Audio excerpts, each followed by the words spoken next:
Bapak Ibu Saudara yang dikasihi Tuhan, ada masanya atau ada kalanya kita mengalami sebuah peristiwa yang sangat menyesakkan batin kita, sesuatu yang tidak mengenakkan bahkan melukai hati kita. Peristiwa apa itu? Yaitu sebuah peristiwa ketika kita tidak dianggap oleh orang lain, tidak dihargai, bahkan dilecehkan dan dicurigai oleh orang lain. Dan jika peristiwa-peristiwa seperti itu yang Bapak Ibu Saudara alami, saya pun pernah mengalaminya. Ketika apa yang saya lakukan itu tidak dihargai, ya, bahkan diabaikan dan dicurigai oleh orang lain, itu sangat menyesakkan batin saya. Ada kalanya saya merasa terluka, kok bisa ya orang lain menganggap saya seperti itu.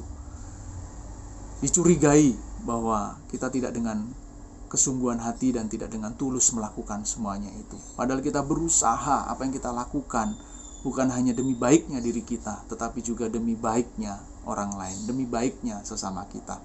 Tetapi ya sudahlah, itulah kehidupan. Saya harus bisa menerimanya dan kita harus bisa menerimanya. Tetapi saya menjadi dikuatkan ketika saya membaca Mazmur pasal 34 ayat yang ke-18. Tuhan mengingatkan kepada saya bahwa Tuhan itu dekat kepada orang-orang yang patah hati dan Ia menyelamatkan orang-orang yang remuk jiwanya. Pada kondisi seperti itu kadangkala remuk jiwa kita, remuk hati kita. Kok bisa begitu ya orang lain berpersepsi tentang apa yang kita lakukan? Kok serendah itu ya orang menilai saya? Serendah itu ya orang menganggap diri saya? Padahal kalau tulus, saya sudah berusaha dengan setulus hati melakukan itu semua. Dan penghiburan itu selalu datang hanya dari Tuhan. Dan saya diingatkan kepada satu kata-kata bijak. Kata-kata bijak itu berbunyi demikian: seburuk-buruknya kamu, itu masih ada Tuhan yang mengasihi dirimu. Karena sebaik-baiknya kamu, ternyata juga masih ada orang yang membenci dan melecehkan kamu. Jadi mana yang kita mau pilih? Tentu saya akan memilih kasih yang datang dari Tuhan. Dan oleh sebab itu, prinsip hidup saya adalah, jika memang bukan dosa yang kita bagikan, bukan dosa yang kita lakukan, yakinlah Tuhan ada di pihakmu.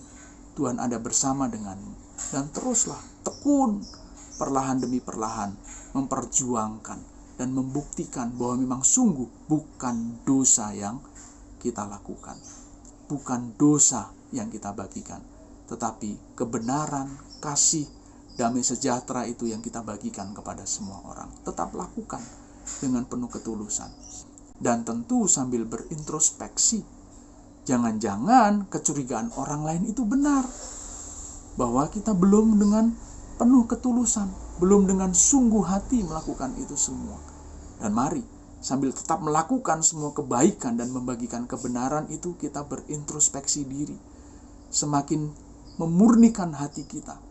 Sampai pada akhirnya, sungguh kita melakukan semuanya itu bukan demi apapun juga, selain demi kemuliaan nama Tuhan dan diberkatinya banyak jiwa. Teruslah melakukan kebaikan, teruslah membagikan kebenaran. Jangan takut, kalaupun ada orang lain yang berbicara tentang kita, belum tentu orang lain itu sebaik kita. Belum tentu orang lain itu juga seburuk kita.